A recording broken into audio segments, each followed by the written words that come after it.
Hello बच्चों, आज स्प्रिता पहचान क्लासेस में मैं आपका स्वागत करती हूँ, हार्दिक अभिनंदन करती हूँ। आज के शेड्यूल के अनुसार आज हमारा पाठ होगा, आज हमारा क्लास होगा किसलय भाग 3 class 10 NRB Bihar board BSEB, जो कि हमारे उर्दू के बच्चों का होता है, सभी को ज्ञात है। आज हम चर्चा करेंगे लेसन 3 यानी पार्ट 3 कर्मवीर की, जो कि क्या है, एक कविता है कर्मवीर, कर्म के वीर नहीं, जिसमें हम आज जानेंगे कवि परिचय और पाठ परिचय के बारे में। तो इनके कवि अयोध्या सिंह उपाध्याय हरिऔध जी हैं, जो कि द्विविध युगीन कवि हैं। द्विविध युगीन कवि मतलब महावीर प्रसाद द्विवेदी युग के ये कवि हैं, ठीक है, प्रमुख कवि हैं उसके। आधुनिक काल में हमारा जो कालक्रम है हिंदी साहित्य का, वह विभिन्न भागों में बटा है। सबसे पहले हमारा भारतेंदु हरिश्चंद्र क्या था, नवयुगीन काल, उसके बाद नवजागरण सुधार काल, जिसको हम द्विवेदी युग के नाम से भी जानते हैं। पहले भारतेंदु काल यानी नवजागरण काल, और द्विवेदी युग को हम क्या जानते हैं, नवजागरण सुधार काल। उसके आगे भी फिर बहुत सारे काल जुटे, छायावादी काल, प्रगतिवाद, प्रयोगवाद, नई कविता आदि आदि। तो ये आधुनिक काल के द्विवेदी युगीन यानी महावीर प्रसाद द्विवेदी युग के प्रमुख कवि हैं, यानी नवजागरण सुधार काल के प्रमुख कवि हैं। नवजागरण सुधार काल बोले या द्विवेदी काल बोले एक ही है, भारतेंदु हरिश्चंद्र काल बोले या नवजागरण काल बोले दोनों एक ही है, ठीक है बेटा, इसको ध्यान में रखना है। तो इनका पहले हम परिचय जान लें साधारण अर्थ में। इनका जन्म 15 अप्रैल 1865 ईस्वी उत्तर प्रदेश जिला आजमगढ़ निजामाबाद नामक स्थान में हुआ था, ठीक है, और इनका निधन 16 मार्च 1947 आजमगढ़ उत्तर प्रदेश में हुआ था, ठीक है। इनके पिता का नाम पंडित भोलानाथ उपाध्याय, माता रुक्मिणी देवी। इनका पेशा क्या था, ये कवि थे एवं गद्यकार भी थे, यानी खड़ी बोली। इनका एक प्रमुख परिचय क्या है कि खड़ी बोली हिंदी के प्रथम महाकाव्य प्रिय प्रवास के ये रचनाकार थे। यानी जब शुद्ध हिंदी हमारे रूप में आई, उससे पहले हमारी हिंदी का रूप कैसा था, अलग अलग था, प्राकृत, पाली नहीं, अपभ्रंश, उसके बाद अवहट, उसके बाद खड़ी बोली। खड़ी बोली का मतलब सही बोली, एकदम सटीक बोली। तो खड़ी बोली आते आते हमारी हिंदी आज के रूप में, जैसा हम आज का रूप देख रहे हैं हिंदी का, वैसा आने लगा था। तो इनका एक प्रमुख परिचय है कि जो प्रिय प्रवास जो है खड़ी बोली का प्रथम महाकाव्य है, और जो कि एक बहुत ही चर्चित और महत्वपूर्ण महाकाव्य भी है, जिसके कवि कौन है, हमारे अयोध्या सिंह उपाध्याय हरिऔध जी। हरिऔध उनका उपनाम था, ठीक है। इन्होंने संपादन भी किया, इन्होंने कवि वचनावली का संपादन किया है हमारे अयोध्या सिंह जी ने। इनकी रचनाओं में प्रिय प्रवास, वैदेही वनवास, काव्योपवन, रस कलश, चोखे चौपदे, परिजात, कल्पलता आदि प्रमुख हैं, ठीक है। ये इनका परिचय था। अब पाठ परिचय में हम जान लें इस कविता के बारे में, जो पाठ 3 के रूप में हमारे सामने प्रस्तुत है। किसलय भाग 3 और लेसन 3 यानी पाठ 3 कर्मवीर, ठीक है। अब हम कविता में जानेंगे कर्मवीर किसे कहा जाता है, कर्म के वीर। इसको हम तोड़े तो क्या आता है हमारे सामने, कर्म के वीर यानी काम के वीर, उसी से हमारा देश जाना जाता है नहीं। कर्म के प्रति निष्ठा ही व्यक्ति की सफलता का निर्धारण करती है, ऑब्वियसली ऐसा होता है। बाधाएं व्यक्तित्व को निखारने का काम करती है, सही बात है। अगर हम कोई काम करे ही नहीं, निठल्ले यूं ही बैठे रहे, तो आने वाली समस्याएं क्या है और उसका निदान कैसे होता है हमें समझ में ही नहीं आएगा। हमारे पास ऐसे कोई अनुभव नहीं होंगे जिससे हम आने वाली पीढ़ी के लिए एक क्या बने, एक स्तंभ बन सके नहीं। इसीलिए ये पंक्ति कही गई है, बाधाएं व्यक्तित्व को निखारने का काम करती है। इसीलिए हमेशा किसी काम के प्रति और हमेशा तैयार रहना चाहिए, ताकि कितनी भी बाधाएं हो हमें उसे पार करने की कोशिश करनी चाहिए, जिससे हमारे व्यक्तित्व में क्या होता है, एक स्पेशल निखार आता है। ठीक है। कविता बाधाओं से जूझते हुए उन कर्मशील लोगों की बात करती है जो सभ्यता संस्कृति का निर्माण करते हैं। कितनी बड़ी बात एक वाक्य में इस संदर्भ में कही गई है कर्मवीर के बारे में, कि इस कविता में जो बाधाओं से जूझते हैं वही असली क्या कहलाते हैं, कर्मवीर कहलाते हैं। और वही कर्मवीर हमारे देश की सभ्यता संस्कृति के कौन होते हैं, निर्माणकर्ता होते हैं। ठीक है। अब कविताओं की पंक्तियों के माध्यम से हम देखें कि यह क्या कहती है। देख कर बाधा विविध बहुविघ्न घबराते नहीं। कर्मवीर कैसे होते हैं, यानी देख कर बाधा विविध का मतलब चाहे कितनी भी बाधा आ जाए, बहुत सारी बाधाएं आ जाए, बहुविघ्न घबराते नहीं। जो असली कर्मवीर होते हैं वह उससे घबराते नहीं हैं। रह भरोसे भाग के दुख भोग पछताते नहीं। और कर्मवीर कैसे होते हैं, उनका एकदम सटीक परिचय वो दे रहे हैं। और कर्मवीर कैसे होते हैं, जो भाग्य के भरोसे नहीं बैठते और इसका भाग्य के भरोसे दुख मनाकर वह बाद में नहीं पछताते हैं। वह कर्म पर भरोसा करते हैं, अपने कर्म पे भरोसा करते हैं, अपने परिश्रम पे भरोसा करते हैं, ना कि भाग्य पे। आगे देखिए, काम कितना ही कठिन हो किंतु उकताते नहीं। और कर्मवीर की पहचान क्या है, चाहे काम कितना भी कठिन हो, उनके सामने कितना भी कठिन से कठिन काम आ जाए, वह उकताते नहीं है, उन्हें वह छोड़कर भागते नहीं है। ठीक है। भीड़ में चंचल बने जो वीर दिखलाते नहीं। वह भीड़ में सिर्फ अपना नाम नहीं कमाते, I am a best, I am a best, वो ऐसा नहीं करते। वो चंचल नहीं बनते हैं और अपनी वीरता वह भीड़ में नहीं दिखाते, लेकिन उनका एक सटीक परिचय है कि वो कर्म के बल पर पूरी दुनिया को जीत सकते हैं, हर बाधाओं को पार कर सकते हैं, अपने परिश्रम के माध्यम से वह सब कुछ कर सकते हैं। ठीक है। यहाँ पर यह संकेत है, हो गए एक आन में उनके बुरे दिन भी भले, सब जगह सब काल में वही मिले फूले फूले। यहाँ पर कितनी बड़ी बात उन्होंने कह दी कि एक आन में अपने कर्म के प्रति जो उनकी कठिन प्रतिज्ञा थी, उनके लिए क्या हुआ, बुरे दिन भी क्या हो गए, भले हो गए। बुरे दिन तो आते ही हैं, बुरे अच्छे दिन, कुछ दिन सुख का कुछ दिन दुख का आता ही है। तो उनके बारे में कहा जा रहा है कि एक आन के कारण, एक प्रतिज्ञा के कारण बुरे दिन भी क्या हो गए, उनके लिए भले हो गए। और हर जगह हर काल में जितने भी काल आए, चाहे वह सतयुग हो, हमारा द्वापर हो, चाहे क्या कहते हैं ये क्या कहते हैं राम हो, कोई भी काल हो, चाहे कलयुग हो, उन्हीं का बोलबाला रहा है, उन्हीं के मेल जोल से यह धरती चली है। अगर कर्मवीर ना हो तो हमारी धरती नहीं चलेगी। आगे की पंक्तियां देखिए, थोड़ी बड़ी कविता है तो मैं पढ़ते जाऊंगी, जहां पर कठिन शब्द या कठिन पंक्तियां आएगी मैं आपको बताते चलती जाती हूँ। आज करना है जिसे करते उसे आज ही, जो काम उन्हें आज करना होता है। देखो बेटा, इस कर्मवीर कविता से आप सबों को एक पाठ लेना, एक लेसन लेना है कि कर्मवीर ये होते हैं। अपनी बातों पे इठलाना नहीं है, मचलना नहीं है। जो सच्ची पहचान है एक कर्मवीर की, और जो वो कुशल शासक होते हैं, कुशल मतलब कि प्रतिनिधित्व करने वाले होते हैं दुनिया में, उनके जैसा हमको बनना है। हर एक बच्चे आज संकल्प लीजिए अपने मन में, आपको क्या बनना है, कर्मवीर बनना है। इसीलिए आपके पाठ में यह कविता आई है, क्योंकि आप ही भविष्य के निर्माता हैं। आप ही लोग हमारे देश के क्या है बेटा, भविष्य हैं। आप सबको ये संकल्प लेना है कि मुझे ऐसा कर्मवीर बनना है। ठीक है। सोचते कहते हैं जो कुछ कर दिखाते हैं वही, जो सोचता है कहता है वही कुछ कर दिखाने की ताकत भी रखता है। मानते जी की है, सुनते हैं सदा सबकी कही, जी की भी मानते हैं और सबकी कही हुई बातों को भी वह मानते हैं। कभी नजरअंदाज किसी को नहीं करते।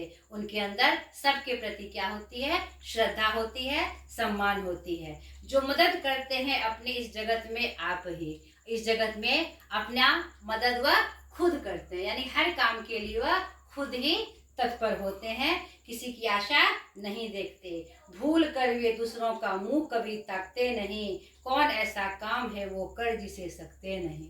कितनी अच्छी बात कि दूसरे का मुंह नहीं ताकते कि फलना आदमी मेरा कर जाए, वो मेरा काम कर जाए। वो खुद अपना मदद करते हैं, खुद मेहनत के बलबूते वे अपना काम क्या करते हैं, सफल करते हैं। बताइए कितना बड़ा संकल्प है। इस कविता को पढ़ के ही मेरे अंदर एक उत्साह का संचालन हो गया। और बच्चों आपको भी हो रहा होगा। आप इस कविता की पंक्तियों को सस्वर जरूर पाठ करिएगा, देखिएगा एक उत्साह का संचार, और आप में क्या कमी है वो आप में दिख जाएगी, और आपको कैसा बनना चाहिए वह भी आपको समझ में आ जाएगा। और अगर सीरियसली आप इस कविता को पढ़ते हैं, ठीक है, और पढ़ना ही चाहिए, आपके पाठ में भी है। आगे देखिए, जो कभी अपने समय को यूं बिताते हैं नहीं, बिना वजह अपने समय को वह नहीं बिताते, काम करने की जगह बातें बनाते हैं नहीं, सिर्फ बात नहीं बनाते, वो काम को महत्व देते हैं। आजकल करते हुए जो दिन गवाते हैं नहीं, आज करे सो कल करे, कल करे सो परसों, इतनी जल्दी क्या है बेटा, अभी पड़े हैं बरसों। आजकल बच्चों में यह प्रवृत्ति आ गई है, आज का अच्छा कल करेंगे ना, कल काम आया परसों करेंगे ना, ऐसे करते करते उनका सारा समय बीत जाता है, और लास्ट में वह पछताते हैं, अरे अब तो मेरे पास समय ही नहीं, और जो हमारा लक्ष्य था वह पीछे छूट जाता है और उसे हम पा नहीं सकते। इसीलिए आज का काम आज ही करना चाहिए, और अभी का काम आज का काम तुरंत करना चाहिए। यह सीख हर एक बच्चों को लेनी चाहिए, ठीक है।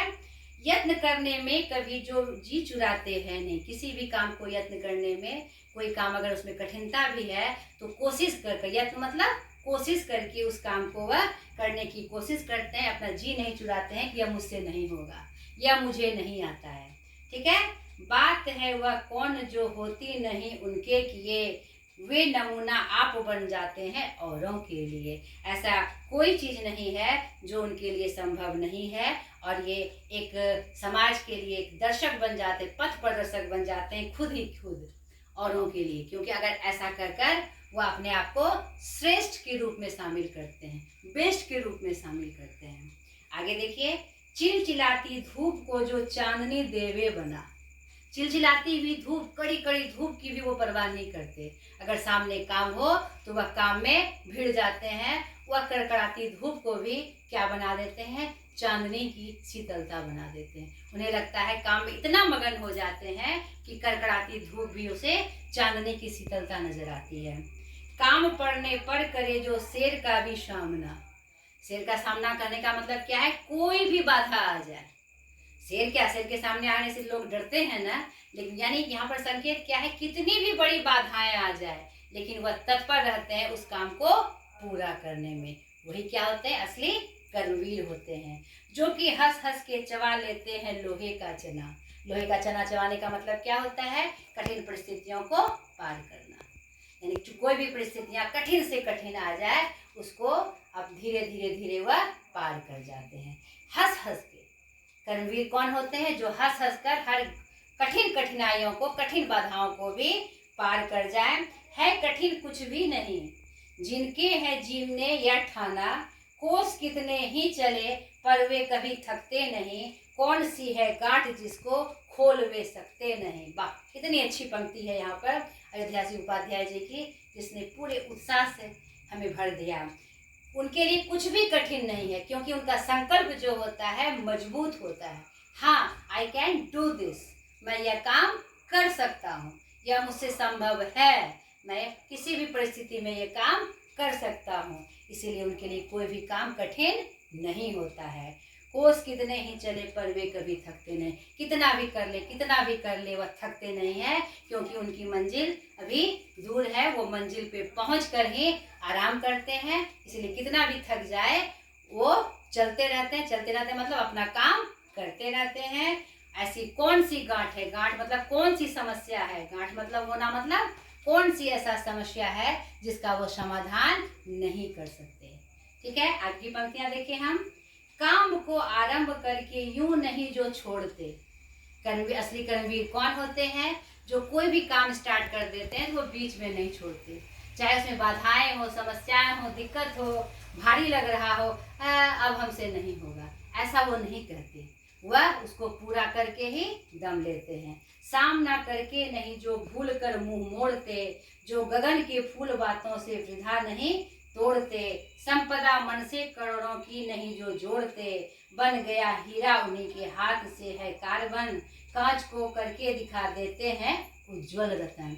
कितनी अच्छी पंक्तियां कह रही है कर्मवीर के बारे में। बेटा एकदम आप लोग प्रॉमिस करिए कि आप भी बिल्कुल ऐसे ही बनेंगे, देखिएगा सफलता आपके कदम चूमेगी। तो मैं आशा करती हूँ इन सब बातों को एकदम अपने जीवन में उतारिएगा, और ये मेरा वादा है कि सफलता आपके हर कदम चूमेगी। ठीक है बेटा। सामना करके नहीं जो भूल कर मुंह मोड़ते, वह जो भी समस्या सामने आती है उसका वो सामना करते हैं, कभी भूल से भी वह पीछे नहीं मुड़ते, बीच में नहीं छोड़ते, जो गगन के फूल बातों से वृथा नहीं तोड़ते, वह खाली बनी बनाई बातें नहीं करते हैं, वह सही रूप से उसका सामना करते हैं। संपदा मन से करोड़ों की नहीं जो जोड़ते, वह मन में ख्याली पुलाव खाली नहीं पकाते कि मेरे पास ये है, मेरे पास ये संपत्ति, मेरे पास ये खजाना, ऐसा वो नहीं करते। बन गया हीरा उन्हीं के हाथ से है कार्बन, एक कार्बन को वह हीरा बना सकते हैं, और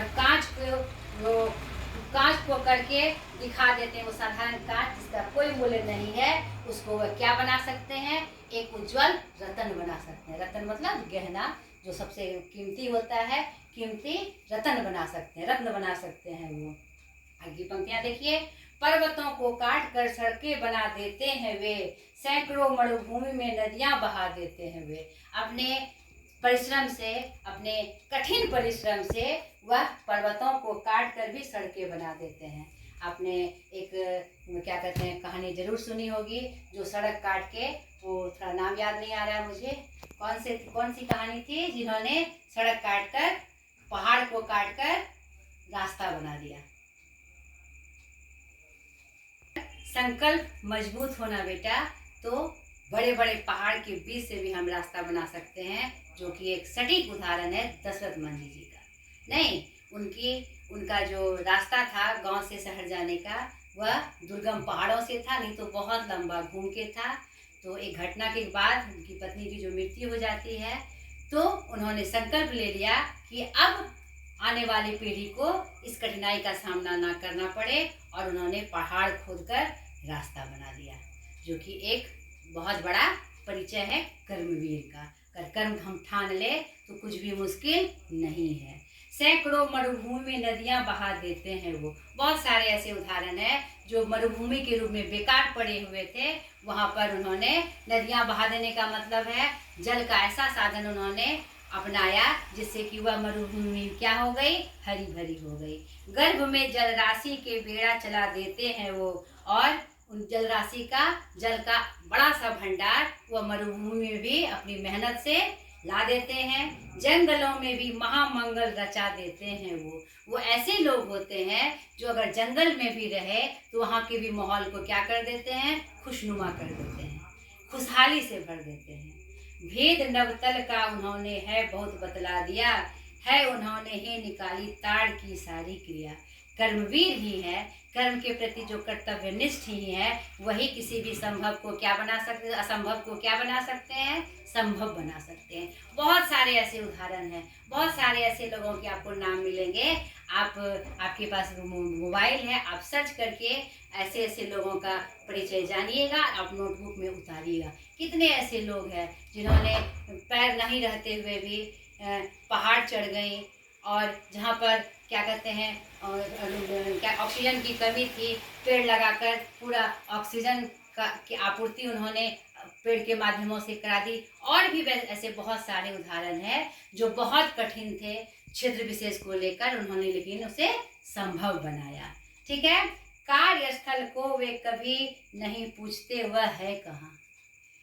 कहीं भी काम पड़ जाए वह यह नहीं पूछते कि कहाँ जाना है, कौन से स्थल पे जाना है, वहां जाना सही होगा कि नहीं होगा। वह बिना सोचे खाली काम पे जाना है, वैसा दृढ़ निश्चय करके वह आगे बढ़ जाते हैं। सच्चे कर्मवीर की यही पहचान है बेटा।